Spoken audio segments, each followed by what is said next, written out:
ইকরা কিতাব আল্লাহ,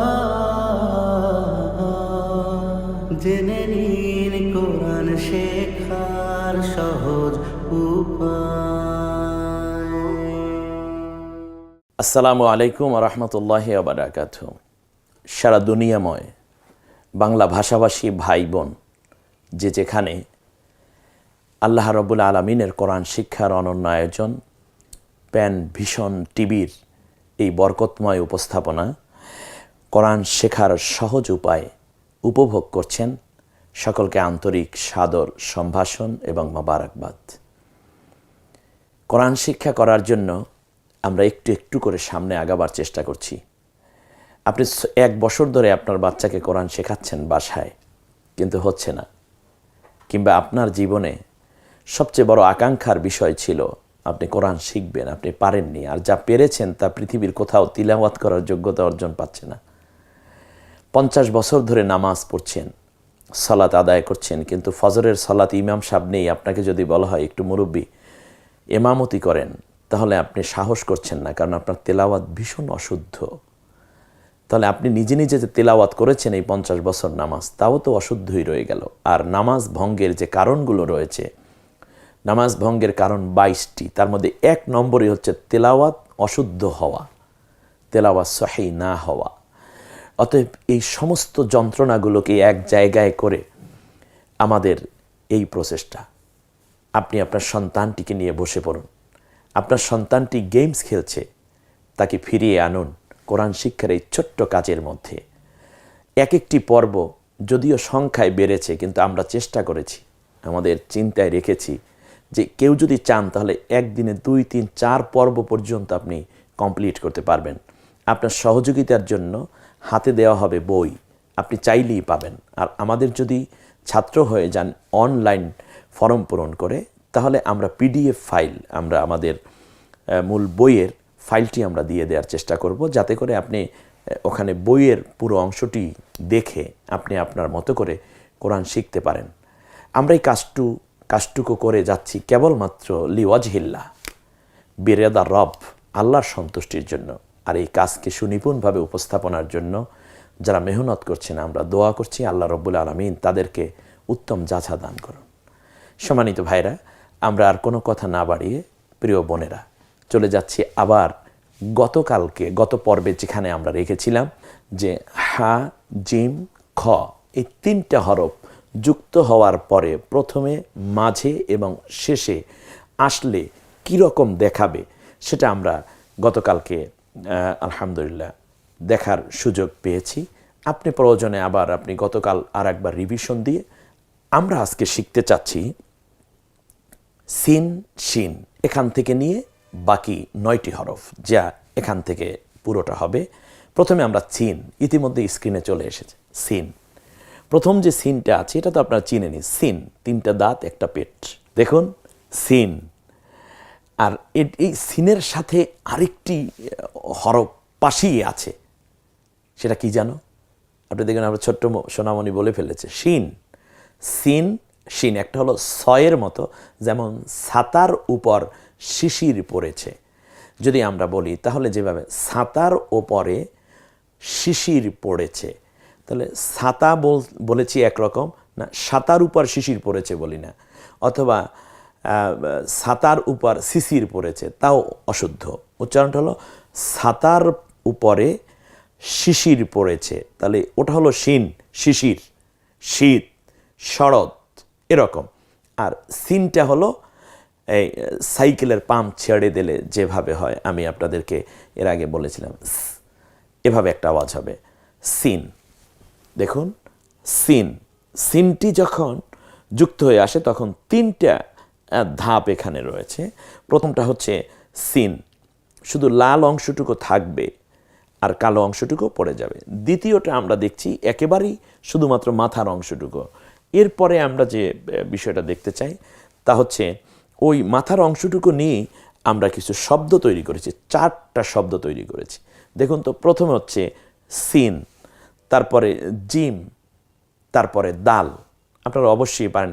আমি শুধু প্রথম প্রশ্নই করব, যেখানে সিন কোনটি আপনি চিনেন কিনা।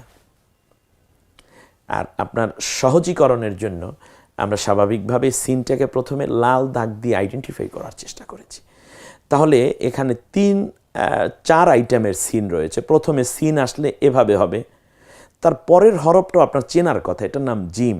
সিন জিম দাল, এটাকে বলে সাজদা।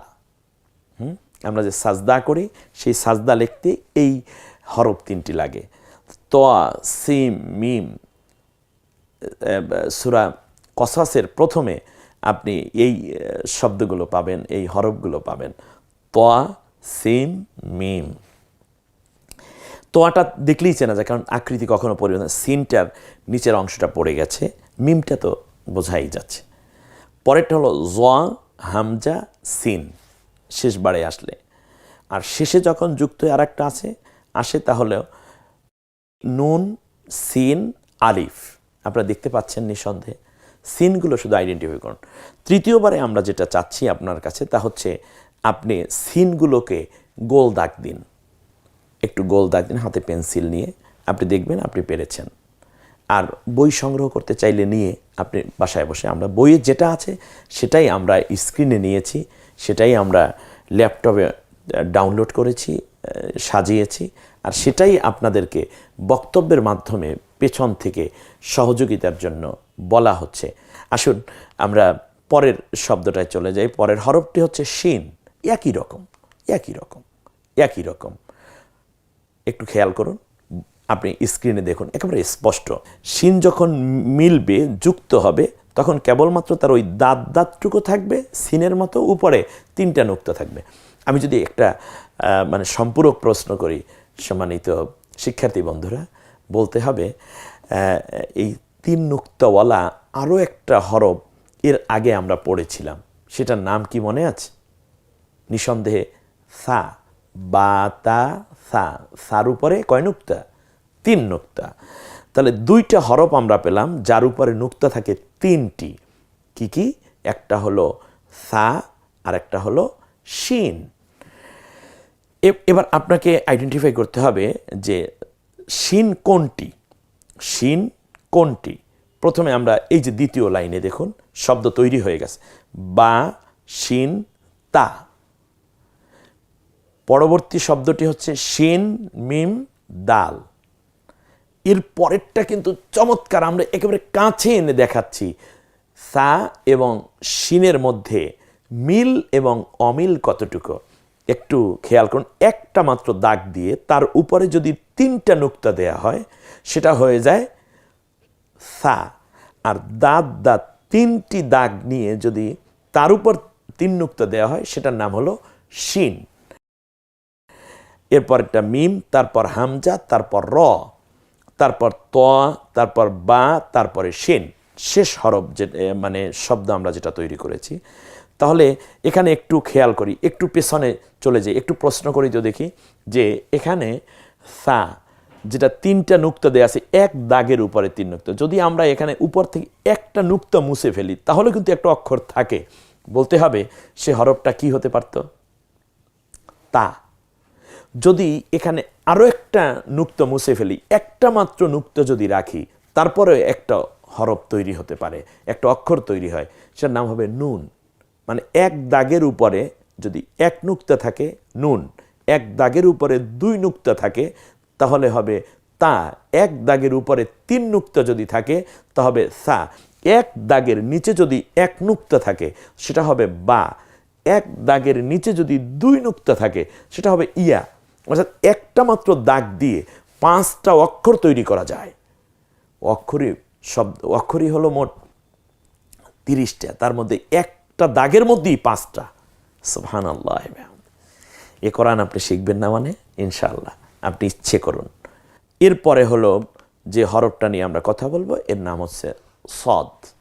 আমার সাথে বলো সদ, সো আদনা, সদ, স দুন্তেশ্বয় বফলা দ।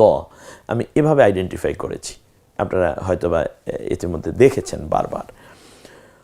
সদ, আল্লাহুস সামাদ, সদ বলুন আমার সাথে, সদ।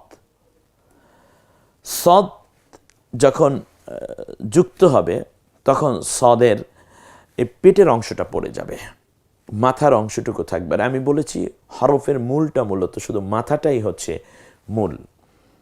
এই সদের যুক্ত হওয়ার সময় 3টি ধাপ আমি আপনাদের সামনে ইতিমধ্যে স্ক্রিনে অলরেডি চলে এসেছে।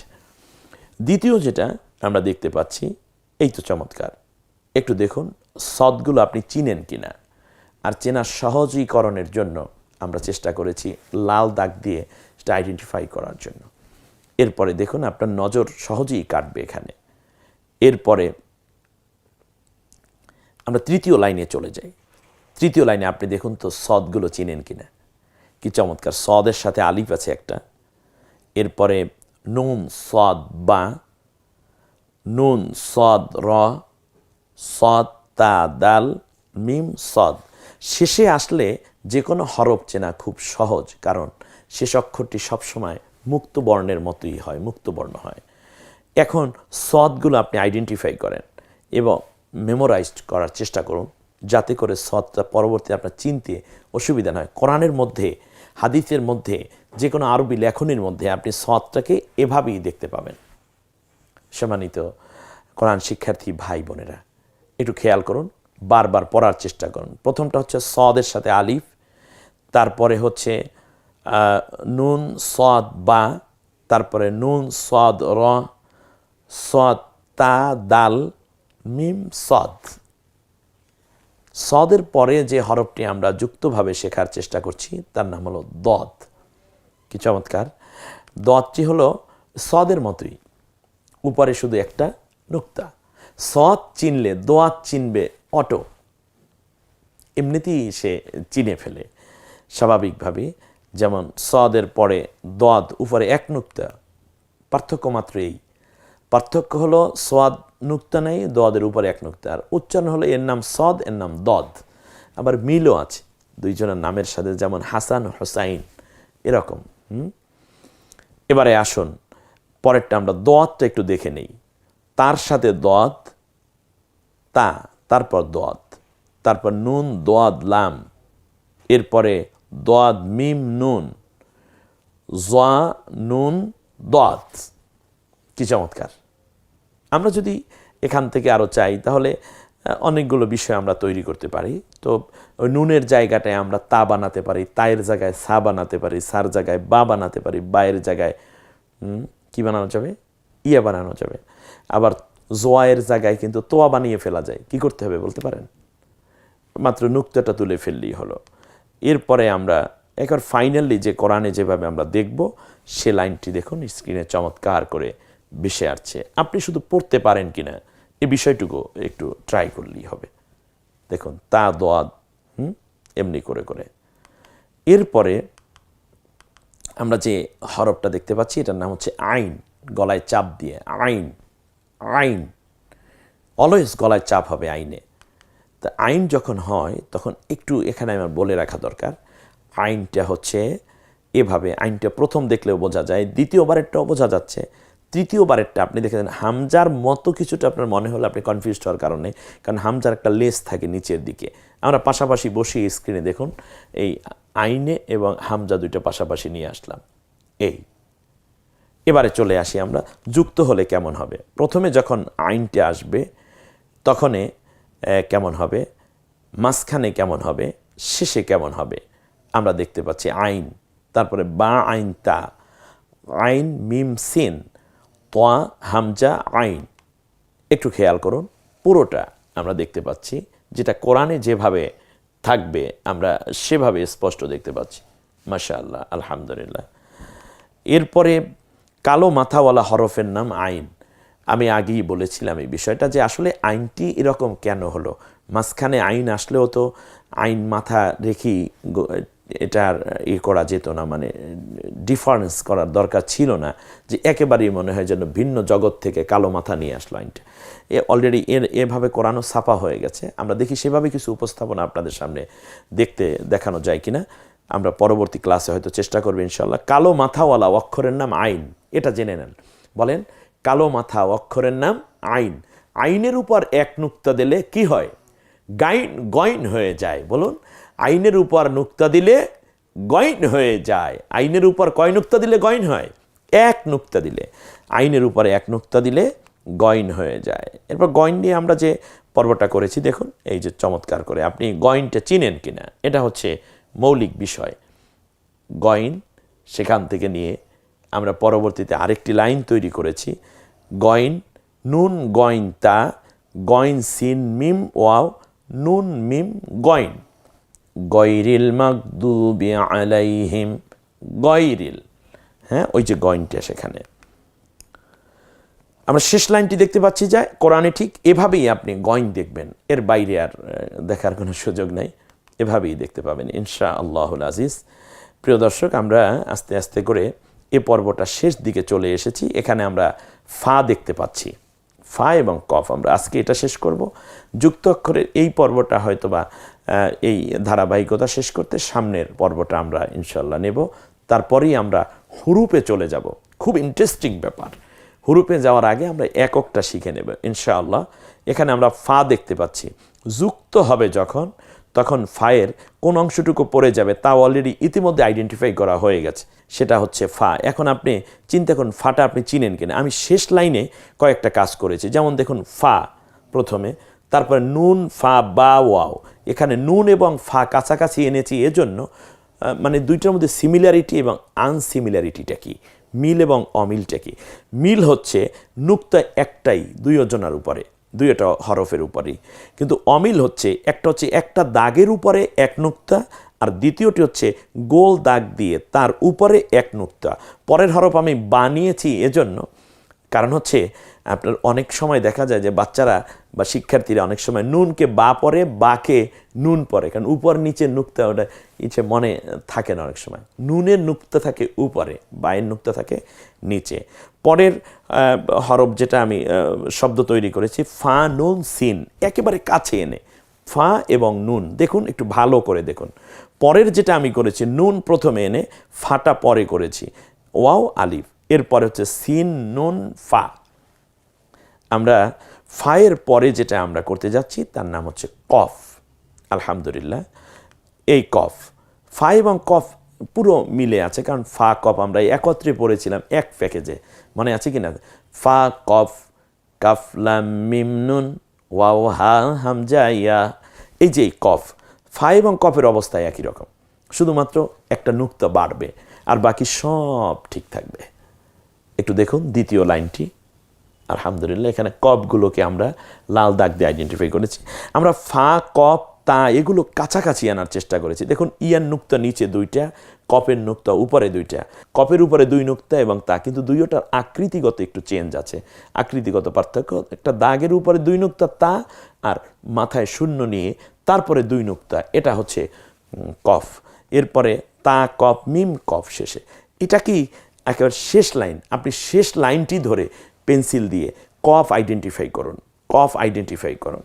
আল্লাহ রব্বুল আলামিন আমাদের সকলকে এ পর্যন্ত, আমরা পরবর্তীতে একটা জটিল হরফ যেহেতু আছে, অনেক শিক্ষার্থী এই জায়গাটায় ভুলে যায় এবং বুঝতে কষ্ট হয়, সেজন্য আমি আরেকটি পর্ব আলাদা করতে বাধ্য হলাম। তার কারণ হচ্ছে এই জায়গাটিতে আমার শিক্ষার্থী যেন ঝরে না পড়ে। আমার বিশ্বাস আপনি প্যান ভিশনের এই বরকতময় কোরআন শেখার সহজ উপায় আমাদের অনুষ্ঠানের সাথে থাকুন, নিজকে কোরআনের আলোয় উদ্ভাসিত করার জন্য নিয়ত করুন। আমি আপনাদেরকে একেবারেই হৃদয় থেকে দিয়ে সর্বোচ্চ সহযোগিতার জন্য বারবার ফিরে আসবো আপনাদেরই কাছে। আল্লাহ রব্বুল আলামিন কোরআন নিয়ে আমাদেরকে বাঁচার তৌফিক দিন, কোরআন নিয়েই আল্লাহর কাছে হাজির হওয়ার জন্য তৌফিক আমাদের সকলকে নসিব করুন। আমিন। আসসালামু আলাইকুম ওয়া রাহমাতুল্লাহি ওয়া বারাকাতুহু।